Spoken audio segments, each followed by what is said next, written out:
आप सभी का जीवन मंगलमय हो। आज की जो अवस्था है, सबसे बड़ा दुख प्राकृतिक दुख है। प्रकृति की जो अवस्था बिगड़ती जा रही है, ये अवस्था जीने का अवसर समाप्त करने की व्यवस्था बनाती जा रही है।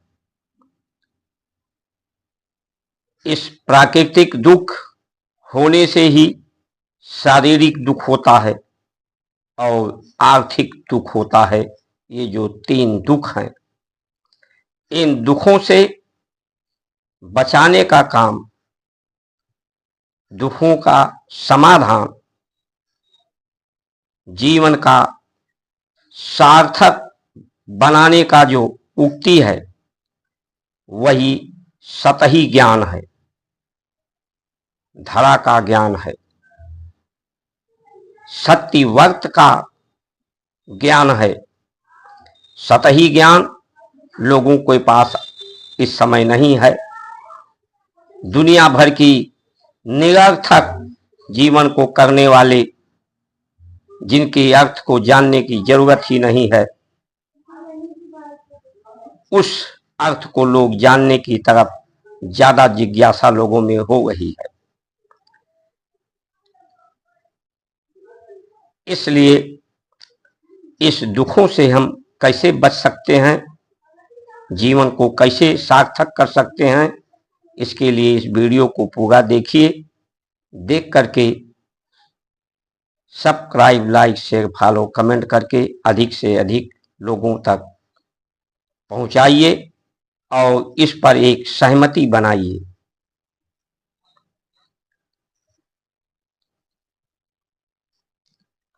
अंतकाल रघुपर पुरजाई, जहां हरि भक्ति कहाई। अंतकाल सबको वहीं जाना है, लेकिन जाने में दो अवस्था है। एक दुर्गति की अवस्था है, एक सद्गति की अवस्था है। दुर्गति के लिए भी और सद्गति के लिए भी ये मनुष्य स्वयं जिम्मेदार है।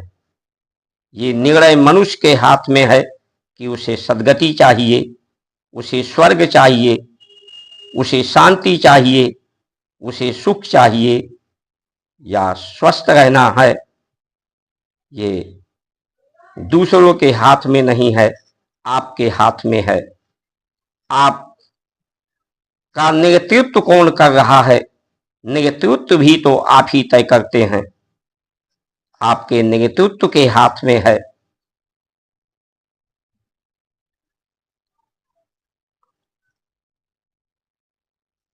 जस करनी तस भोगो ताता, नरक जात काहे पछताता। अगर ये बुद्धि के द्वारा अपनी करनी को मानते हैं कि ये शरीर कर्म कर रहा है, बुद्धि के द्वारा कर्म हो रहा है, जो कुछ हमें प्राप्त हो रहा है बुद्धि के कारण, जो ऐसा समझते हैं, वो नरक का भोग करते हैं, दुर्गति उनकी होती है। क्योंकि ये जो शरीर है, शरीर स्वयं नहीं पैदा हुआ है। ये जो आया है संसार में, पैदा हुआ है, इसको संसार में लाने वाला परमात्मा है। वही कारण है, वही आन है, वही बान है। यानी बान यानी उसी की आदत होनी चाहिए, उसी की तरह आप यहां लाए गए हो। उसी के द्वारा ये बुद्धि, चित्त, मन, इंद्रियां, उसी के कारण ये अवस्था आपको प्राप्त हुई है। तो इनका कार्य भी उसी के अनुरूप होना चाहिए। परमात्मा ही अपनी जिम्मेदारियों को पूरा कराने के लिए ये स्वरूप दिया है। क्योंकि जो बनाता है, पैदा करता है, अपने ही रुचि के अनुसार बनाता है, रुचकर। यानी जो भी करनी हो, जो परमात्मा को भाए, जो उसे सुहाए, वही तुम्हारे लिए सुहाना, जिंदगी को सुहावना बना सकता है। ये जिंदगी एक सुहावना सुअवसर है। ये मनुष्य तन जिसमें संस्कार है, संस्कृति है, संस्कार संस्कृति से जो भूले नहीं हैं, भटके नहीं हैं, वो ऐसे मनुष्य शरीर, इस शरीर के लिए देवता भी तरसते हैं। देवों के लिए भी ये दुर्लभ है। ये शरीर बड़े भाग से मिलता है मनुष्य का तन।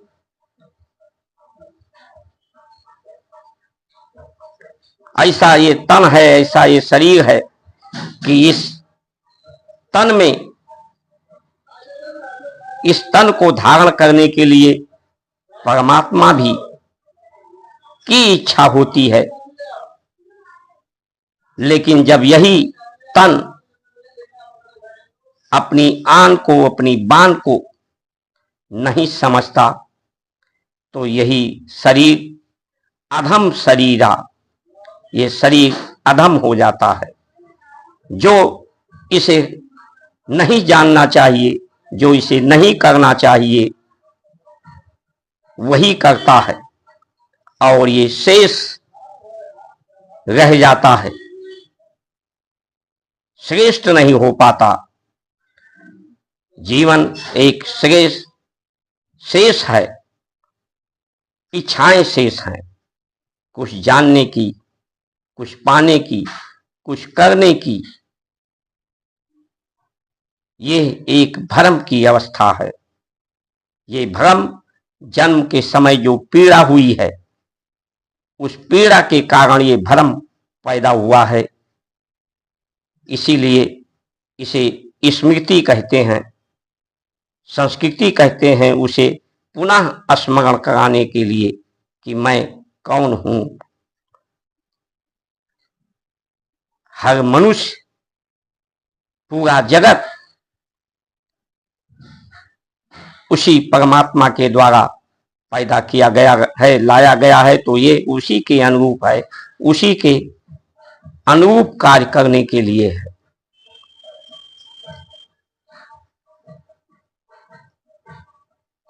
वो शांत स्वरूप, आनंद स्वरूप है। भविष्य में जो हमसे गलतियां हुई हैं, भूलें हुई हैं, उस गलतियों भूलों के कारण ही दूसरों को भी गलतियां करने का अवसर मिला है। तो अब हमें ऐसा नहीं करना चाहिए। अब हमें भूलना नहीं चाहिए अपने सत्य व्रत को, पूर्वजों के दिए हुए अनुभव को, ताकि भविष्य में हमसे कोई भूल ना हो, चूक ना हो, गलती ना हो और दूसरों को गलती करने का अवसर ना मिले। ये आतंकवादी की घटना या भ्रष्टाचार की घटना, बेईमानी की, बीमारी की जो भी घटनाएं हैं, ये भ्रम के कारण है। क्योंकि इससे जो इस घटना को करने वाला है या वो देश पाकिस्तान जो इस घटना को समर्थन करता है, उसे कोई लाभ नहीं मिलता, सिर्फ वो भ्रम के कारण करता है। हम अपने भी भ्रम, अपनी भूल को सुधारें और अपनी सुधार करके पूरे जगत का सुधार करें, ताकि हमें युद्ध करने की स्थिति ही ना बने। ये गलतियों के कारण ही युद्ध की स्थिति बनती है, बीमारी की स्थिति बनती है, प्राकृतिक जो विषमता है उसका दुख प्राप्त होता है, क्योंकि जो भी ऊपर से नीचे बरसता है, गिरता है, धरित होता है, उसे धरती के गर्भ में जाना चाहिए। धरती के गर्भ में जाकर के वहां वो शुद्ध भी होता है, शीतल भी होता है। इससे प्रकृति में शांति होती है। उसी तरह से शरीर में 7 सतही ज्ञान जिसे कहते हैं, इसमें 7 तह हैं।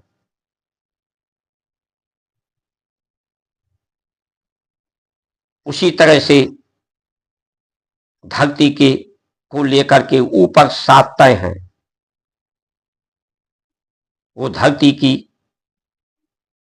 में जो गंदगी है संसार का,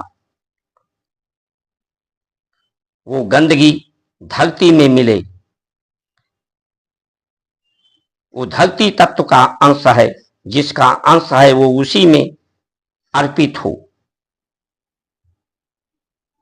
जब वही धरती का तत्व, धरती की गंदगी इस दूसरे तह में, वायुमंडल में फैलता है, उसमें क्रिया करता है।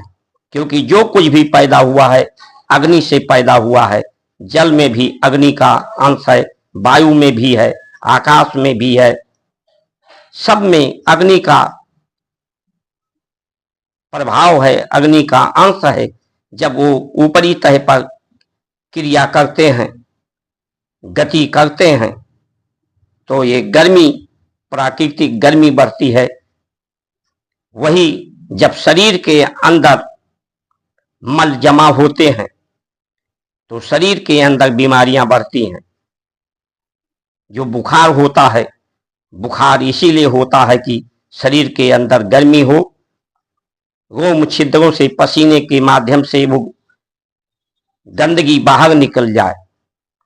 ऐसे कपड़े हों जिससे प्रकाश, वायु, आकाश तक त्वचा से स्पर्श हो सके। तो गर्मी को जब बुखार होता है तो आयुर्वेद कहता है कि गर्म पानी पिए, पैर को गर्म जल में रखें, गर्मी को और बढ़ाएं ताकि अंदर की गंदगी निकल जाए। सर्दी जुखाम हो तो स्वर को बल लें। ये जो नासा के 2 छिद्र हैं, एक सूर्य नाड़ी है जिसमें गर्मी, और एक चंद्र नाड़ी है, एक ठंडी शीतलता का प्रतीक है। गर्मी हो तो बाएं स्वर चले, गर्मी ठंडी लगे तो दाहिना स्वर चले।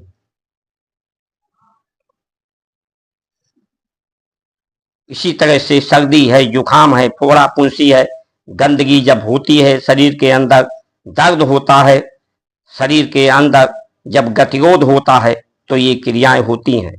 दवा खा करके और शरीर को में बीमारियां बढ़ती हैं। ज्यादा कपड़े पहनने से, ज्यादा भोजन करने से, ये भ्रम है मनुष्य का कि ये भूख जो है ये जीवन जीने के लिए है, ये आनंद के लिए नहीं है। इससे आनंद नहीं प्राप्त हो सकता। भूख की शांति होने में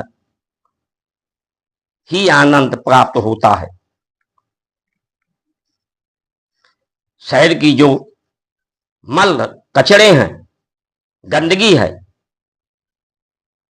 जो नालियों में बह रहे हैं, ट्रीट प्लांट लगा करके उस जल को भी शुद्ध किया जा सकता है, ऊर्जा भी प्राप्त हो सकती है उससे, और उसके मल खेतों में पहुंचे तो ये धरती की क्षमता बढ़े, प्रकृति की गर्मी धरती सोख सके, धारण कर सके, और बाढ़ से, सूखा से भी लोगों को लाभ मिले। लेकिन आज हम गलती पर गलतियां करते जा रहे हैं। निर्णायक भूमिका हम नहीं निभा पाते।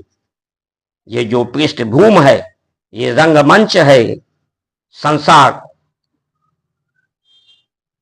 इसमें जो अभिनय करना है वो परमात्मा का ही अभिनय करना है, उसी की तरह उसी की सार्थकता को सिद्ध करना है कि हमारी कोई इच्छा शेष ना रह जाए।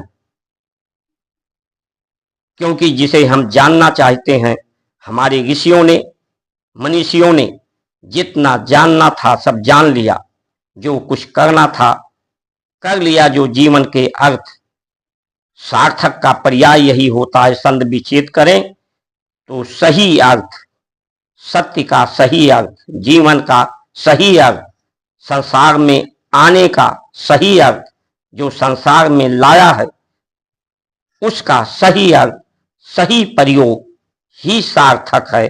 इसमें हम कोई भूल ना करें। जो भूली हुई हैं उसमें सुधार करें। ये नहीं कि उस व्यक्ति ने गलती किया, भूल की, तो आज हम भी उसका भूल, गलती का निवारण गलतियों से नहीं होता, उसकी सुधार करने से होता है। इसलिए हमारा जो नेतृत्व हो, भारत का नेतृत्व करे, इसमें योग्यता हो, सुयोग्यता हो, सत्य व्रत का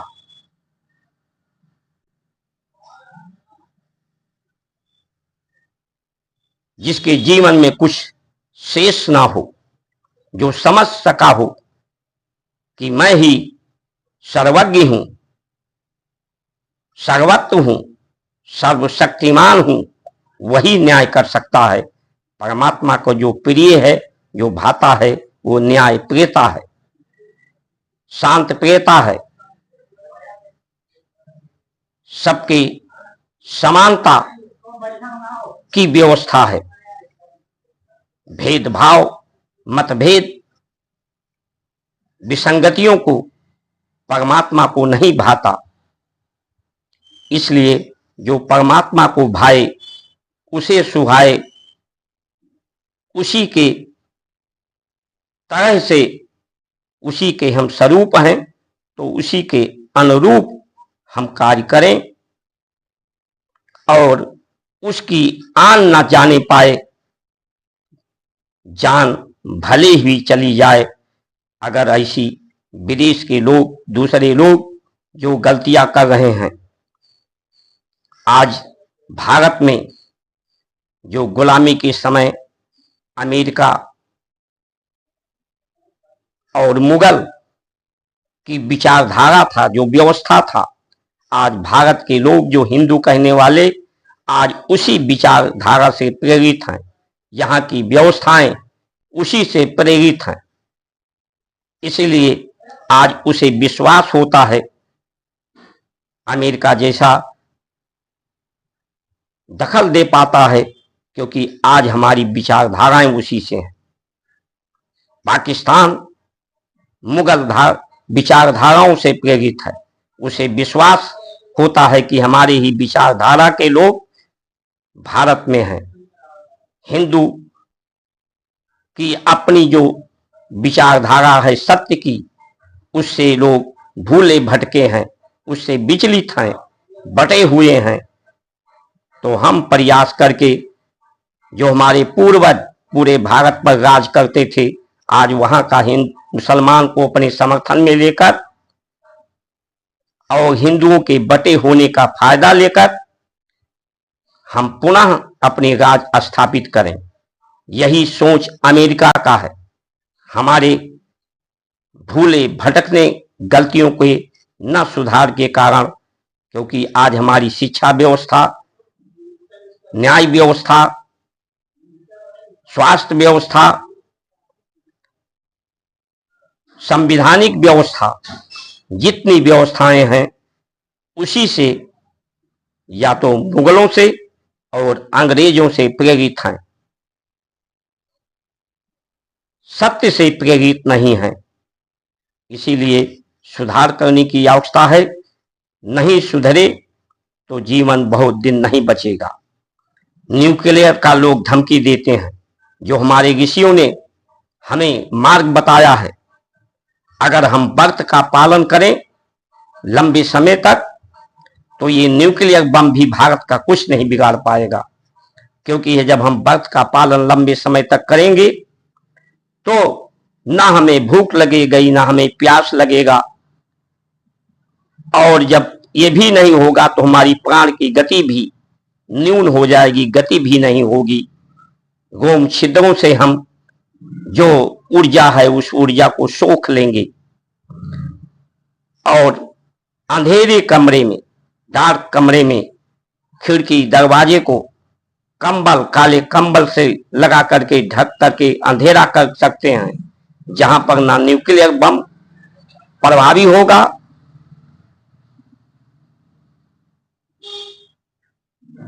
तो ये धमकी न्यूक्लियर का इसीलिए है, इसीलिए हम डर जाते हैं, क्योंकि अभी हम सत्य व्रत को नहीं समझ पा रहे हैं, सत्य के जीवन के सही अर्थ को नहीं समझ पा रहे हैं, जीवन को सार्थक नहीं कर पा रहे हैं। नहीं तो ना न्यूक्लियर बम, ना परमाणु बम, या पूरा जगत संसार जिसकी गलत विचारधाराएं हैं, असत्य विचारधाराएं हैं, अधर्म की विचारधाराएं हैं, वो भारत का कुछ नहीं बिगाड़ सकता, क्योंकि भारत के लोग मरने को मरना नहीं समझते, मृत्यु को जीत लेते हैं, मृत्यु को अपने बस में कर लेते हैं, मृत्यु को एक अवस्था मानते हैं, अवस्था का परिवर्तन मानते हैं। जीवन आन के लिए है, बान के लिए है, शान के लिए है। इस पर जीवन को दान की जरूरत हो तो जीवन दान के लिए है। जय श्री राम।